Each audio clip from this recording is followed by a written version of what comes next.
I love that little splash. See that little splash right there? That is one of those things that you could not plan. Welcome again to another episode of the Wet Pastelist, the channel where all we do is wet pastel, soft pastel, and anything pastel. We're doing a little composition, and today I am going to attempt, we'll see if it happens. I've never done this before in pastel where I set out to do an abstraction. Typically, I let my paintings tell me whether they're going to go more abstract or more representational after I get into them. So if you watch some of those other episodes, you would have heard me talk about how the painting's going this way or that way, or I'm following ghost. So we're going to do all those things today and use wet pastel, and I am going to use some acrylic modeling paste with some pumice that is very, very coarse. Matter of fact, it's so coarse that I have to paint horizontally during a portion of this demonstration. If you're liking this content, be sure to hit the like button so others can find it. And if you enjoy this, please subscribe. You can always unsubscribe later, but hit that like button at least so others will find it. I'm going to pick out a drawing that is in my sketchbooks, and I'm looking specifically for drawings that are less representational. Drawings that when I look at it, I'm not seeing trees, I'm not seeing trails, I'm not seeing roads, I'm not seeing buildings. And that's going to be our starting place. It could still go off and tell me it wants to be a landscape, but we're going to see what happens. I keep many stacks of 6x9 and 5x7 notebooks, and I square them off and do 3 to 4 drawings on pages when I'm tired at the end of the day. And now I have a resource I can go back to. And what I was looking for as I went through these notebooks were a series of drawings where I just let the pencil kind of go as I listen to music. Those become almost abstract. Typically, I'll use these and see groupings of trees or paths into woods, but these are very abstract, and so I have selected, and I probably will paint from the one on the far right here. I like to use fine charcoal in order to do underpaintings in the beginning. I've used many other things. I've used Neo 2 pastels, but this one I'm going to use fine charcoal because I want to use wet pastel techniques to make this run and soften up the edges from the drawing. So the drawing was the reference, and I'm going to block that in, and then you'll see me add the alcohol and try to firm up some darks and lights before we add color. And this painting had a little bit of chaos down here in the bottom. My substrate here is a piece of scrap foam board that I normally put as backers on paintings that I frame.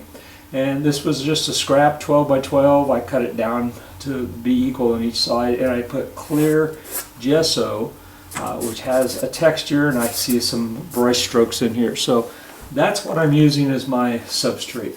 And we've got some lines going this way. We've got lines that way. So just bear with me, and I may fast forward this or just let you see the process of this all the way through. Nice bold dark areas here. If we're looking at this compositionally, well, I'm talking about using a composition called the large mass. I'm going to have, starting in January 2025, I'm going to start a series of videos that will go through picture design and composition. So if you're listening to this and still haven't tuned in, then in January 2025 and maybe first part of February, we'll still be talking about picture design. And as always, what I try to do is I try to create my dark masses, leaving the substrate, in this case the foam board, white, and then when I add the alcohol, I can pull some of this out into these areas and create middle tones and gray tones. I have to decide, I think probably over in here I'll have some sort of light source, so that will maybe become the lightest part of this painting. So let me get the alcohol on here now. I may come back to this and put some more darks in after I do the alcohol, but I want the alcohol to help me find that abstractness. Whether we do landscapes in realistic terms, representational terms, or impressionistic terms, all landscapes are said to start out as abstractions, just big shapes. Today I'm using 91% alcohol, using a small chip brush. If you've watched my videos before, I get these at the hardware for 50, 60, 70 cents each. And what I'm going to do here is I'm going to daub this onto here and see, a lot of times by daubing the liquids on, whether it's alcohol or gesso or some other medium that you use, you opt to use for your wet pastel techniques. You know, I could go ahead and just pull some of these things out, and with my fingers and hands, you saw how I smudged that. I could pull some of these things out and not even use wet techniques. But for me, wet techniques soften the sharp edges, soften some of the line making, because we are in the early stages of creation. And so I want these things to be as abstract as possible and keep them that way, unless the painting at some point says, you know, I am a path into the woods, I am a farm field, I am a fence row. You know, when things start to say things to me, you have to sometimes go that way. But by intentionally selecting a drawing that was abstract from music, just nothing but shapes, as I said, I do those drawings just to relax at the end of a day, and I don't really necessarily let that have an intent that, oh, this is a landscape. Sometimes they're just from music. Sometimes they're from photographs, and they do represent something that is visual and familiar. So it just depends on how you decide you're going to use your studies, or how you are going to use your photographs. Are you solely intent upon realism? Then you are. This would be just a curiosity for you. But if you're not, then this might open doors for you. And that's the whole idea. I want to just share with you. Now, because I'm going for abstract, I'm not too concerned with these shapes. I'm going to play with some of these lines. Consciously, I'm seeing what might develop from these runs, because I'm not after making this a group of trees and this a horizon and this clouds in the sky. I'm after something that stays as wild as the drawing was. So don't be afraid to turn things. Let your drips go different directions. Even in a landscape that you want to be representational. You know, you could have trees sticking out from the water on some of these things, and by turning it sideways you get more of a natural wildness to the flow of those liquids doing that. Now I'm feeling a little stickiness because this alcohol, I think, is dissolving some of the underpainting that was in gesso. I'm going to let that dry now. This is almost dry, and I've decided I'm going to do some mark making with some Neo 2 pastel colors.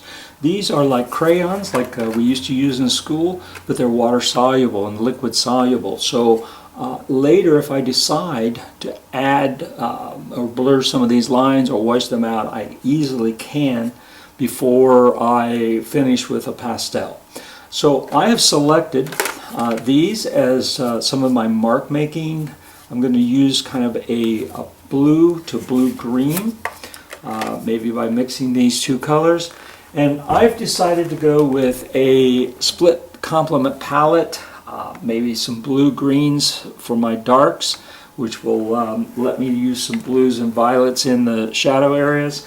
And for some of my lights and middle tones, I'm going to use the split complements of that, which would be red and orange. So as I mentioned, I'm kind of thinking some of these lighter areas would maybe come forward or go back depending on the tint, shade, or values that I use and neutrals that I use in those lighter areas with red and oranges.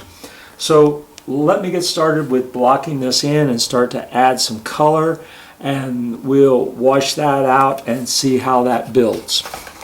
If I need to, I will speed this up some. There are some lines that are here. I've got some nice things there happening. So I'm not too concerned. You know, if I was trying to make tree branches or anything like that, then I would be trying to make them more, these lines start to refine those things. But again, I'm letting this kind of not prejudging what some of these areas are going to end up being, other than through the values that have started to become assigned by the wash. In this case, these are some of the darkest darks, and we've got middle grays in here. So I'm going to wash in some of these lines, and like I said, I'm going to use blue-green. So that was a dark blue, and I'll stick over some of these lines this kind of blue-green, so we get some of that feeling there. How much of this will be washed out? It's early in the process, so we don't know until we start getting the pastel colors in here and adding more fluids later in the wet pastel process. So I'm going to add a little bit more there, and I got this little thing going off the end here. Now let me add some water to this, and you'll see how this color explodes with these neon 2s in the wet process. This time I've got the water, I've got my handy little chip brush, and I want to keep these lines, and that Neo 2 will allow me to do that. But look on these broader areas where I put that color, and see how that Neo 2 just explodes with color. And I'm not going to wash it all out. I kind of like some of the drips that go across in there, and I may turn this on its side again like we did during the block-in process, and see what we end up with there. But I'm staying off of these lines. I want that stuff to remain in there until maybe a different part of the washing stage. I didn't put any of that blue-green over there, but it's in my brush, so I can create some of these middle tones. I'm going to turn this now because I'm getting a lot of verticals. And remember how we got some of these lines going this way?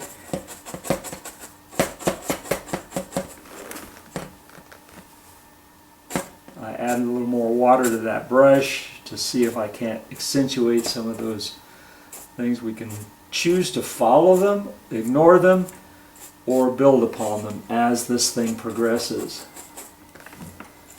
But this is, I'm just having a blast. This is the sort of thing that I just experiment with.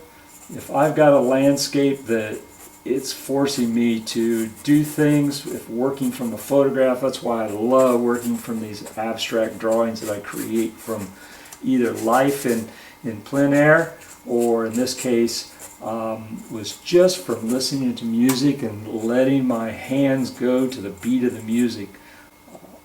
Oh, I love that little splash. See that little splash right there? That is one of those things that you could not plan. That is really, I'm going to stop there and let this dry, but it's really starting to get some character, and I've put some darks in, and the next step is we're going to try to stick some lights in.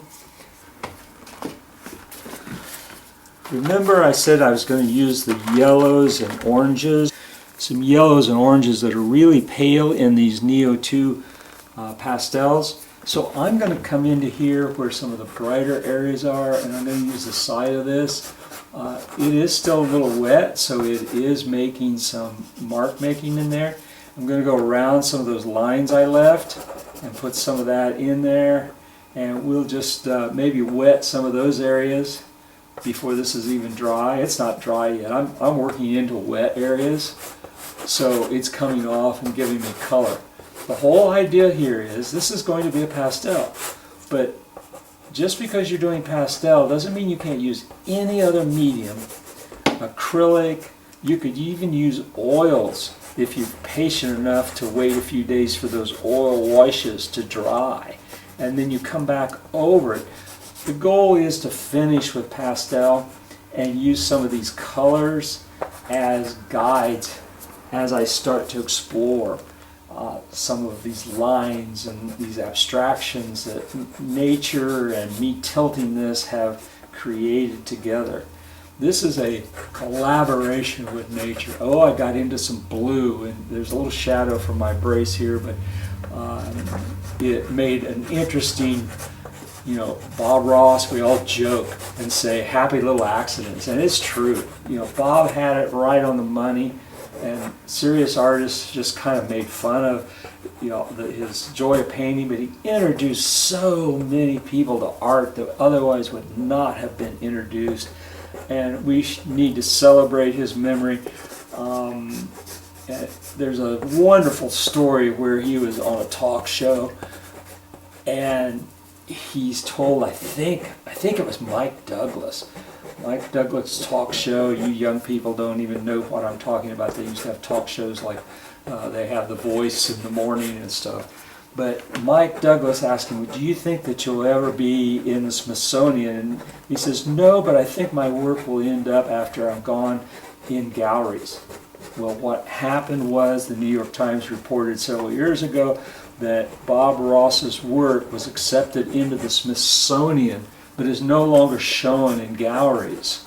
So we don't know what's happening. Most of my work will probably just go off into obscurity.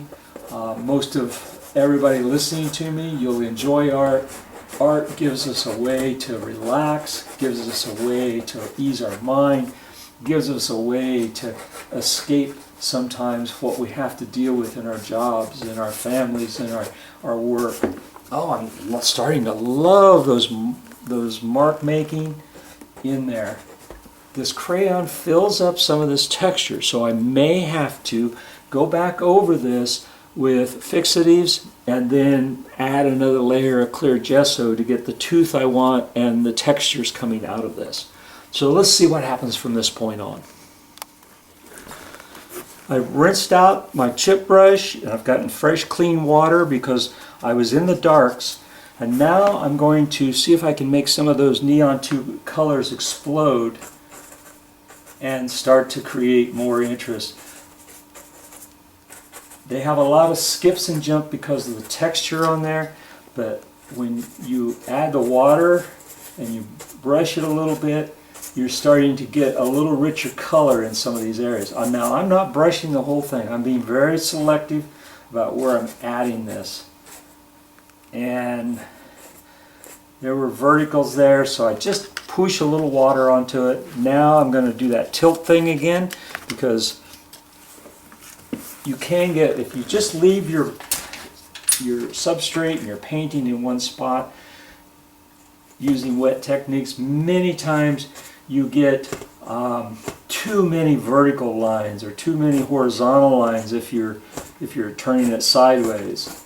So here we go with some of these wet areas and some of the color areas that the crayon was in but not wetted yet. I've got it. You see these bubbles? See these bubbles on here?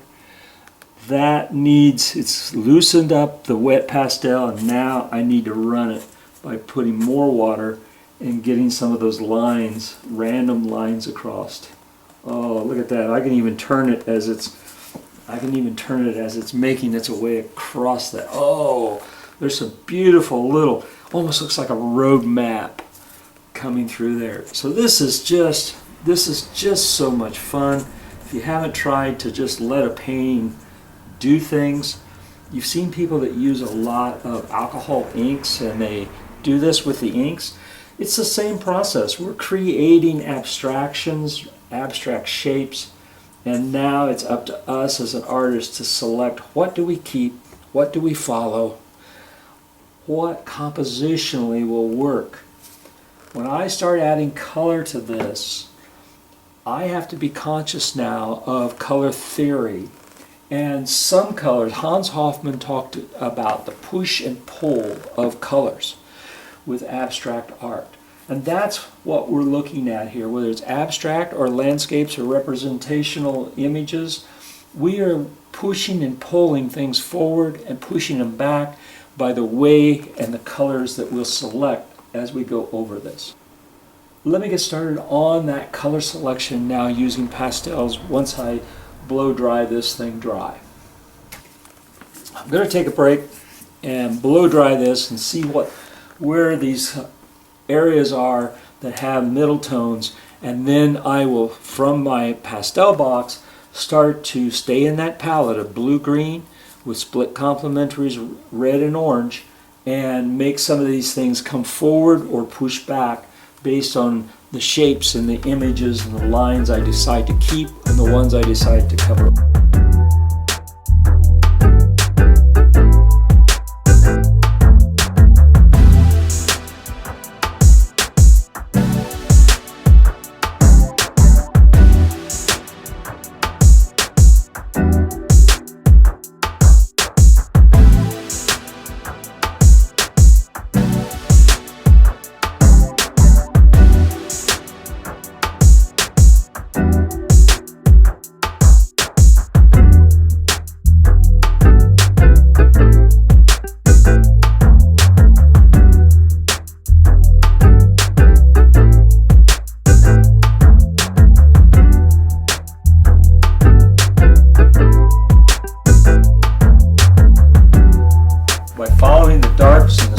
After this is dried with the blue and blue-green colors, now I'm going to go to the brighter colors that are part of the split complement, and I'm going to try to fill in some of these areas and probably mush it around a little bit with one of the tools I use, probably maybe my finger or isolation.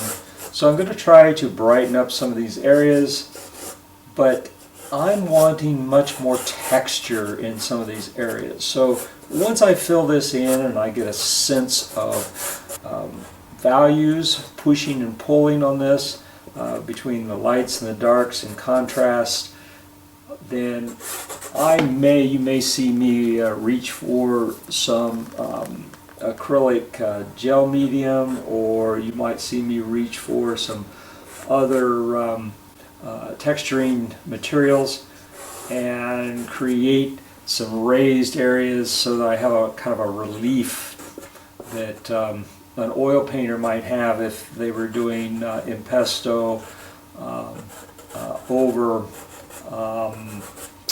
a underpainting and trying to build texture in the highlight areas. So you may see me do that, but for right now I'm just trying to get the color values using that split complement palette and see how some of these values are going to push and pull against each other. So let me add that, and then if I do start to add that texture, I'll stop and explain that to you.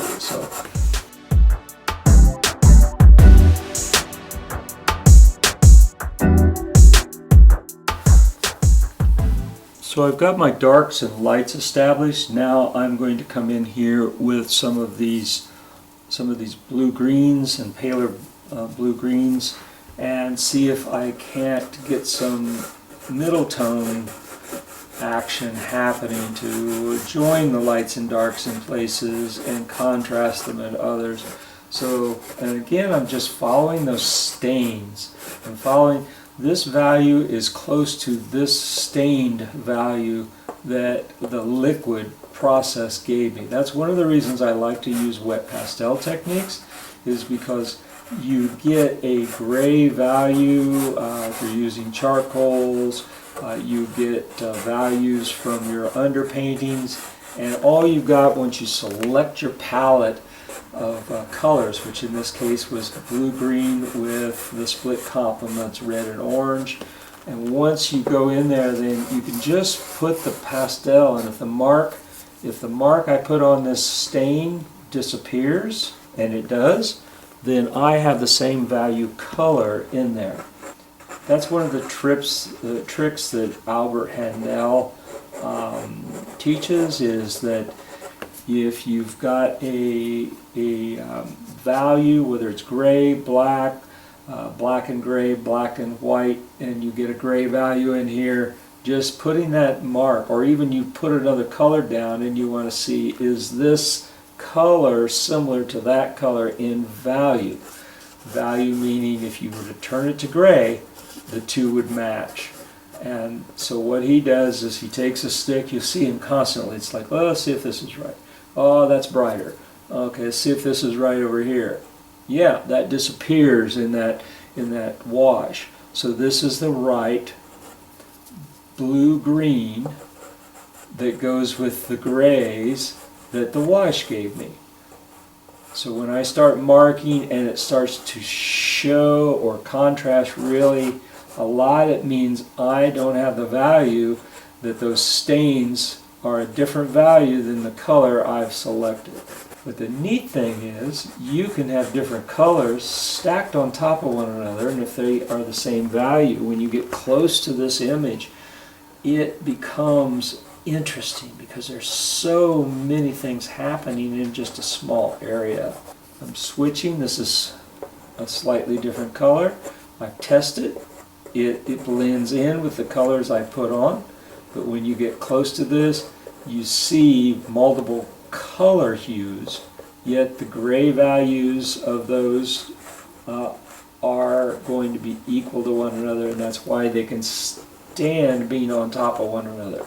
They don't create like a contrast of a violet against a bright yellow, and a dark violet creates a contrast that is jarring, and that's a positive sometimes.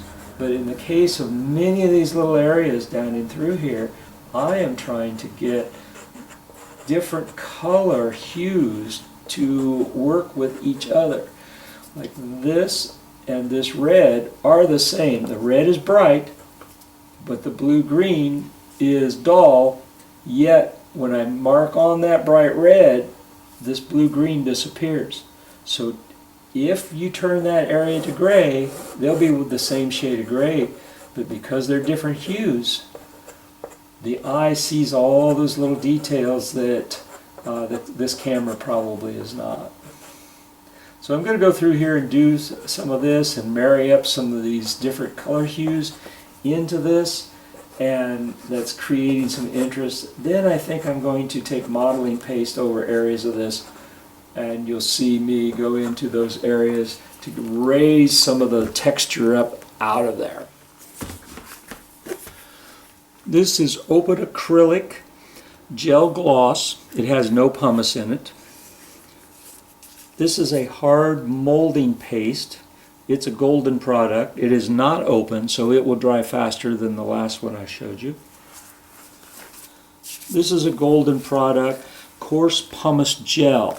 Now I'll take the lid off and give you a close-up. This is really, really coarse. Can you see all those bumps and sand and grit that's in that? If I cover this painting with too much of this, without having areas that are less than this, then suddenly there'll be a smooth spot, even though it's got brush strokes in it, and then there'll be these real coarse areas. So we're after mixing some of this. Probably, I try to stay away from the open because it takes about 24 hours to dry. So I'll probably try mixing some of this hard paste with some of this coarse.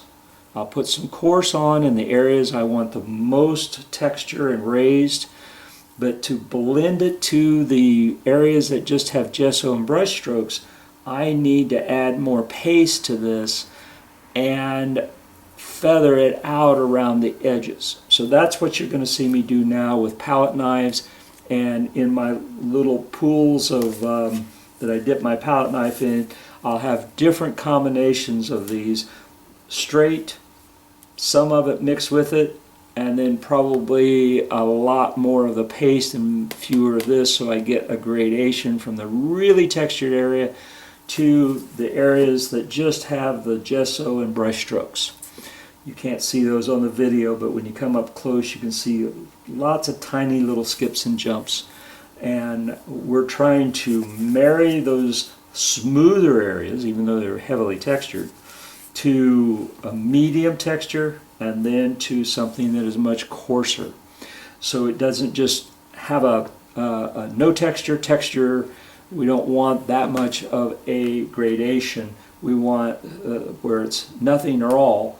We want to find some middle gradations by mixing these two together. So that's what I'm going to do now. To find the middle coarseness, I'll add just a little bit of that coarse modeling. Here's the coarse modeling paste. I'm going to add just a little bit to that modeling paste that has no pumice in it. So we'll add that into here, mix it up, and we end up getting something that is coarse, but with that modeling paste will help us marry it to just the clear gesso that is on the substrate already. So this is our, if we were talking in terms of doing color, this is our middle tone, so to speak. So this is our middle tone in texture to marry it to the heavy texture of that gel. So just like we would start either with our lights or our darks in color, I'm going to start with the highest textured pumice and put it in some of the light spots first. I don't need a lot of that pumice, but it balls up and it's not as sticky because it's got a ton of pumice in there. So I'm just going to take a little bit of that and find, I wanted my light areas to be in these 1/3 areas, and I've got to mix it with the pastel on there, and that becomes a challenge. Sometimes I have to turn this thing and I have to turn it vertically, I have to turn it horizontally so it'll stay on there. But I think what I'm going to do to illustrate this, because you folks are watching, is I'm going to add a little clear gesso to this, and that will become a binder and help it flow better. Okay, now with that clear gesso, it's flowing better. If we were talking about colors and oil painting or acrylic, we would have just added some painting medium. So our clear gesso with wet pastel techniques, when we use things other than just alcohol and water, our clear gesso becomes that medium to help things flow better. Now when I try to apply this into light areas, look at that. That puppy would stick. That's out about 1/4 of an inch. Well, obviously, we're not looking for a 1/4 inch of texture. We just want to get some of these lines to have some areas where when we go over it with the pastel, we will get some nice textured areas in there. So it's a whole lot easier at this point to lay your substrate flat. But again, I'm trying to illustrate something for you here. So,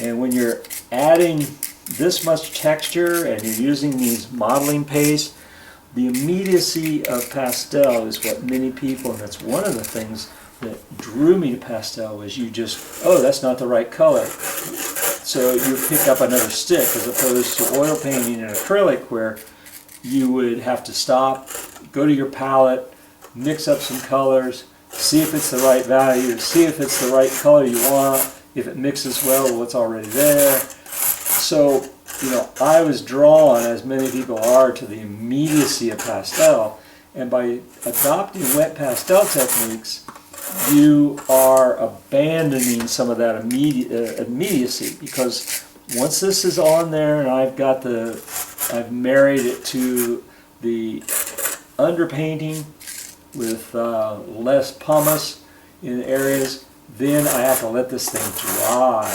for 24 hours or more, so that immediacy disappears. But man, am I having fun. and I can feather out the edges, and next to those edges I'm feathering is where I'm going to put that modeling gel that is our middle tone, so to speak, when it comes to texture. So.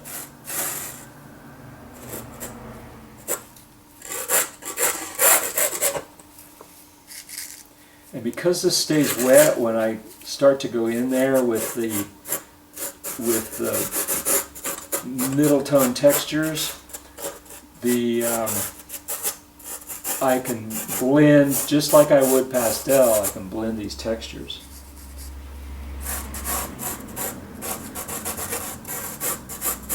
And there's nothing worse. You saw me put these in the highlights, but I'm just putting and scattering across some of these dark areas, just a little bit of that pumice, not hardly anything at all, just enough that we don't end up with large dark areas with no texture in comparison to the light areas. So it's all a balance. It takes some practice to do these things, but it's worth it when you see the effects that you can get. I'm going to really, in this 1/3 mark, I'm going to really make sure that I got a lot of texture there, and it's gone dark because this wet is mixing with some of those darks into the lights. But I'll know where to put the lights again because that's where the heaviest texture will be. So I'm not too concerned with the fact, look at that, that's the 1/3 mark. And we're going to go across there. We're going to get that build up a little bit more.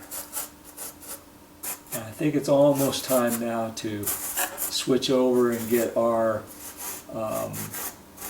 middle tone, so to speak, texture. The texture that's not quite as much, and we'll join the smoother areas to these rougher areas. So this is our less textured using modeling paste. You could not just put modeling paste on here because modeling paste has no pumice in it. So you have to, if you're planning to do pastel, you have to get some of those pieces of pumice in there. Now you could put modeling paste on here and spray it with and not have this coarse mixed in with it. You could put that on there and spray it with a workable textured fixative and get a little bit of the pastel to stick to it later after it's dried. So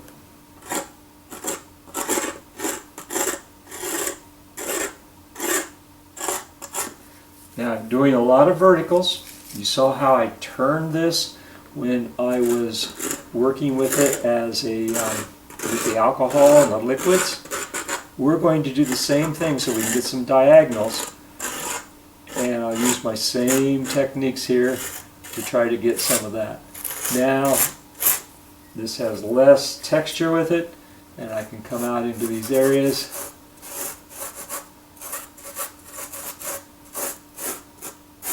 and join those. Doesn't look like it, but there's some of that texture and those things going out into these areas that are just gesso brush strokes. And when we get to the finish, you'll see how important just catching that pastel on one of those little grains of sand here and there, as opposed to all over, really changes the effects of the painting. I'm about ready now to turn this thing sideways.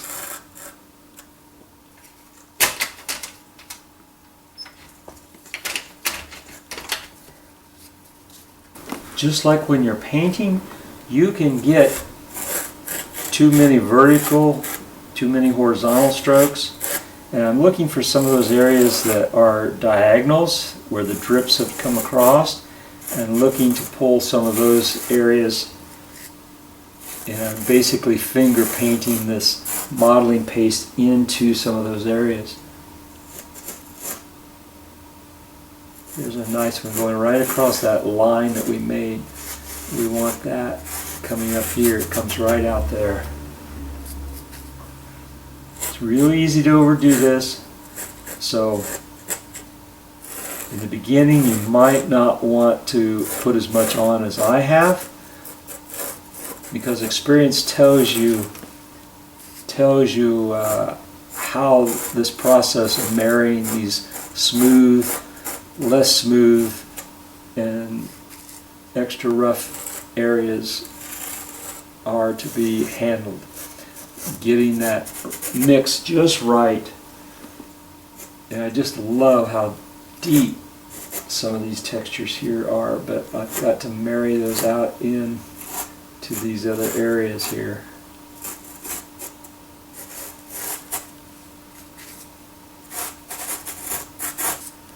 Can't see it, but the color is still there. I've just got a few little grains of those pumice sands going into these dark areas, so they'll catch a little bit of highlight or a little bit of shadow as we enter that finish stage later on in the process.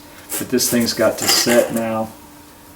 It's got to set for 24 or more hours before I can come back and introduce color over these areas and try to reestablish that push and pull of those colors I selected.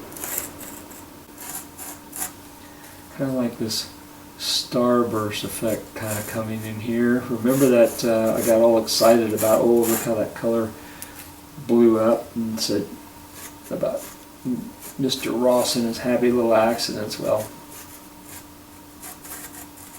it was right out in this area right here that starburst happened. I've managed to let my areas where I normally would see clumps of trees or things like that, I've resisted the urge to go in there and say that's what the painting's trying to tell me. Doesn't look like much now because this is wet. Some of those dark areas will dry closer to the original value we had, but you can see the interior of this has gotten pretty sloppy. So let's let this set for at least 24 hours and we'll start again. Okay, I've moved this, now that it's dry, to my flat easel because there's so much texture, these raised areas. If I try to put pastel on these raised areas that are about that thick, then the pastel would just fall down and I would waste more. This way I can put it on there, it'll stay on, and I can rub it into the creaks and crannies and everything so that it will stain and fill in some of these areas. What I'm wanting to do now is reestablish some of these lights and some of these darks.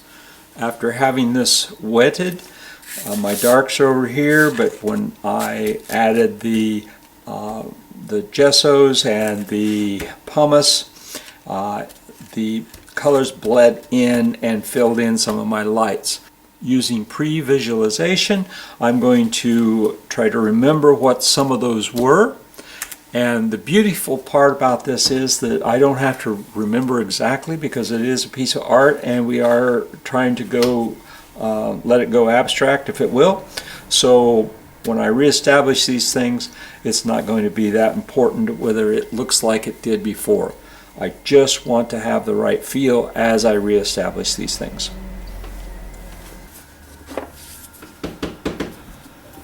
The darks are already there, so I'm going to start with the lights and see if I can reestablish some of these areas. Now you can see, just by dragging this over, I'm doing it very softly. Look at all the skips and jumps. That's how much texture is on that. So it's very heavily textured. And again, had I left this vertical, it would have really sucked up and all that pastel fallen off. What I'm going to do later is you'll see me rub this into areas so that we can establish some good background light colors in some of these areas.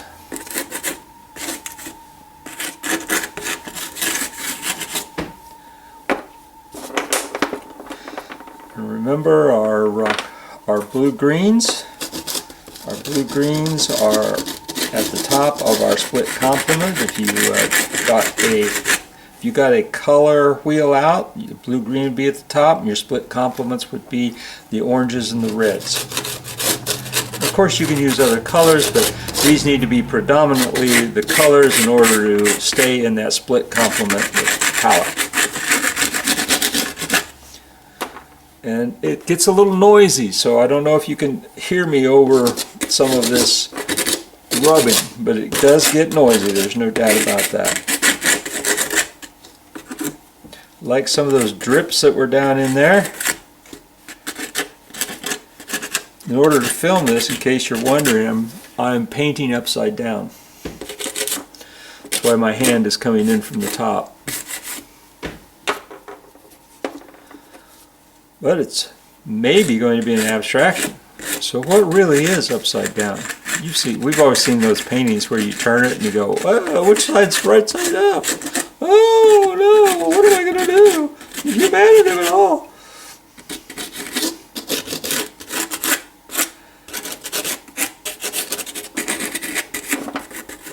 But the little ghost images are there. I'm just following those ghosts left behind.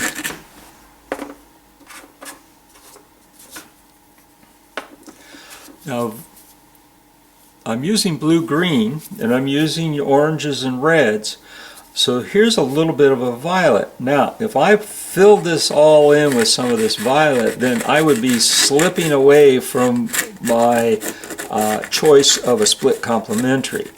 But just because you select a palette scheme doesn't mean you can't add other colors. It's just you don't want to have them become predominantly what the eye sees.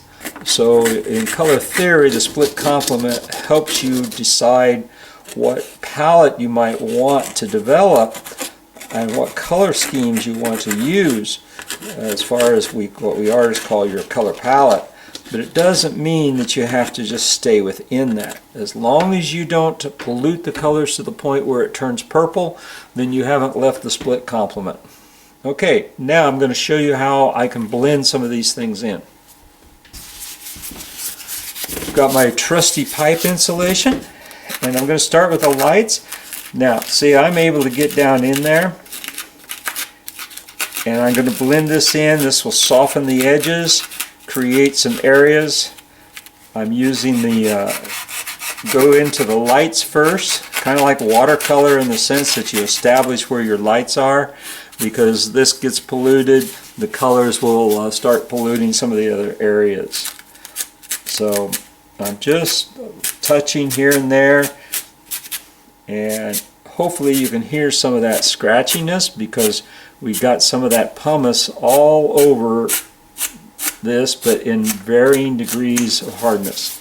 I'll switch and go into the reds. They'll mix with the orange. I'll get red-orange.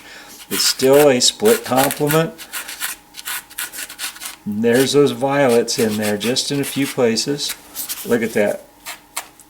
Look at that. Oh, this is really going places on its own now. That's what I like. I like to just see where this thing would go.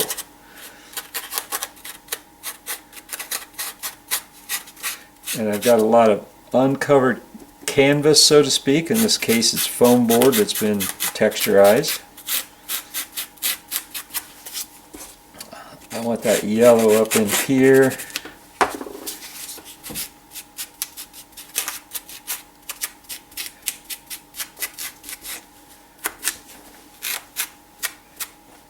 Hear that foam drag against those little pebbles? This is so much fun. Woo!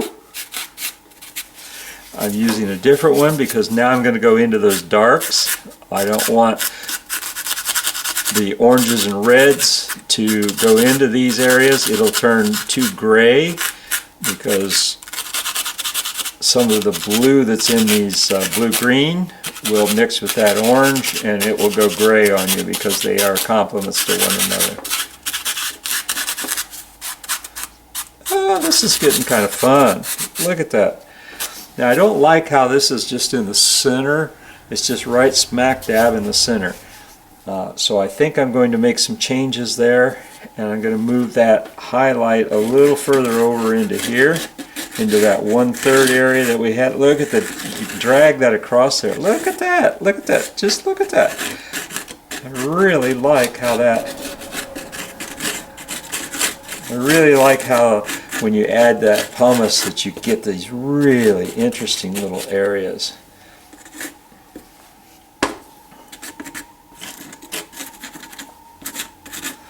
And I'm just intuitively doing what I think I like and see what the canvas will accept. And I want to get this little center spot. Sometimes early on in your career you can stick a big old X right in the center, and that will keep you from filling in areas that, like, oh, stay away from this, stay away. But I didn't stay away, and I didn't use the little X there. And so I got this thing pretty well centered in the beginning. And I like some of this area down in here. It'd be interesting to see whether up stays up or down stays down on this as it develops. In other words, I'm not really too concerned which way is the top and the bottom at this point, even though I'm working upside down. Following some of those drip ghosts, there's some of those ghosts in there, and there's some right in there.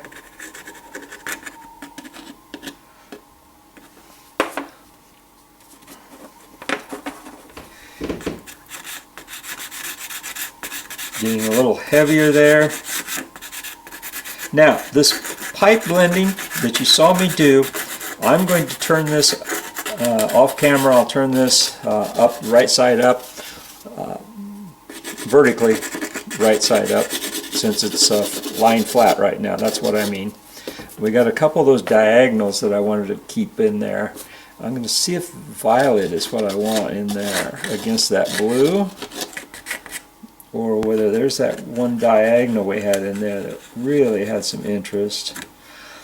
I'm going to turn this vertically, and we're going to see if how much of this pastel stays on. Well, so I'm going to step outside and tap this thing outside away so I don't have a bunch of dust in the studio, and then I'll bring it back on camera, and we'll see where we are as far as the design elements involved here. Got a little blue, got a little too violet there, so let's get some of that blue-green back in there.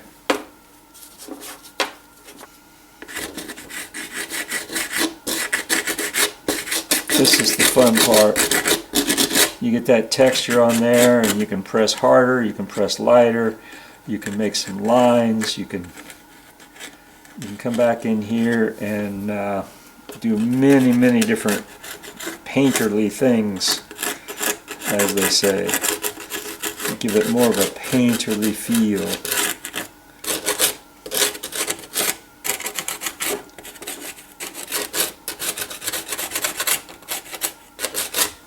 Alright, let me tap this off, and we'll take a look and see how much is left.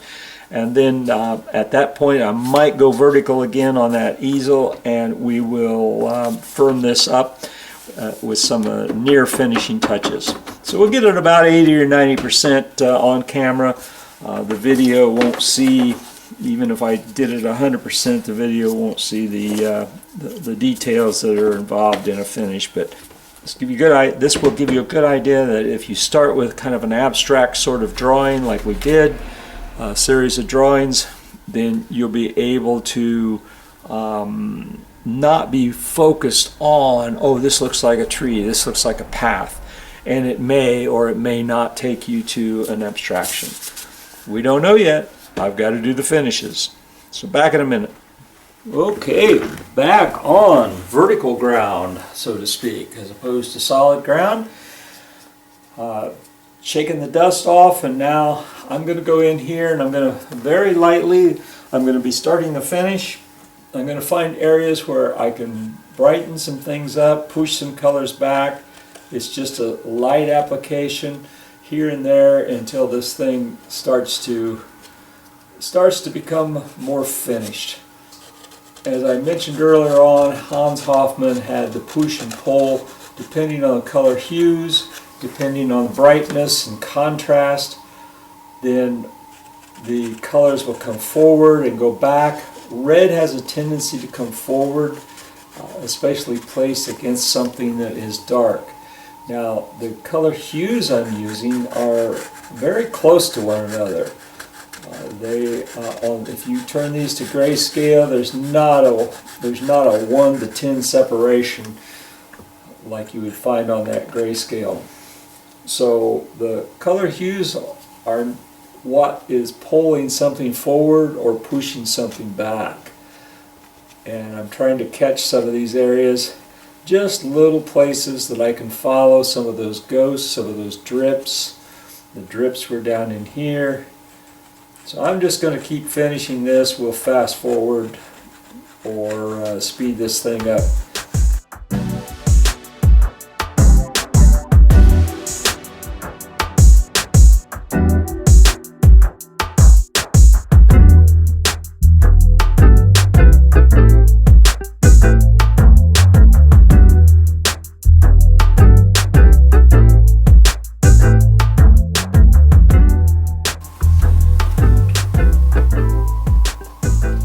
Now I've gotten myself a really dark blue green in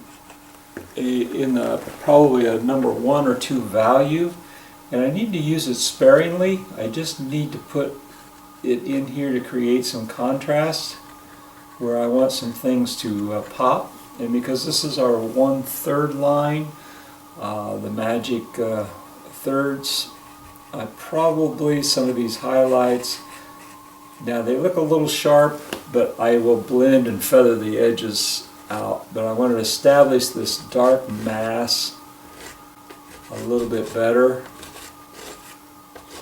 and by dragging that over some of that texture that we added, you can see how those little pieces of pumice now are really coming into play. And I can feather some of these things in even though there's texture there, and then reestablish the light over that in the direction I want. And I'm looking for some of those diagonals that break up the vertical movement. That's what I'm after here also. Not only creating those contrasts with the light and the dark, but let's create some masses that are not completely vertical or horizontal only, so that our eye moves around this piece the same as it would if this was not an abstraction. You still have your rules of composition with abstraction. Be sure to join us in 2025 or look up those videos in 2025, because I'm doing a series on compositional designs. There are ways, if you're struggling with composition, there are ways that you can intentionally design your pictures with some known composition designs that through the years our eyes and our humanity have accepted as these things draw us towards an object or towards an idea. So in 2025, those compositional designs, which I'm using intuitively here, off and on with intentional design elements. When I make a line that goes a certain direction, like towards this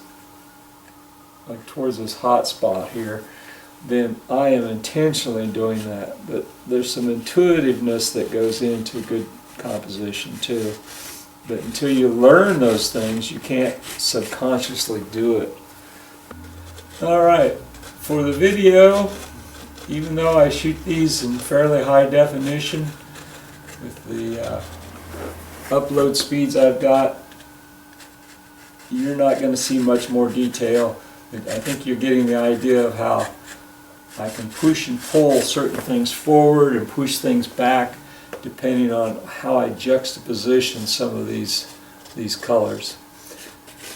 So with that, I think we'll stop here and close this out.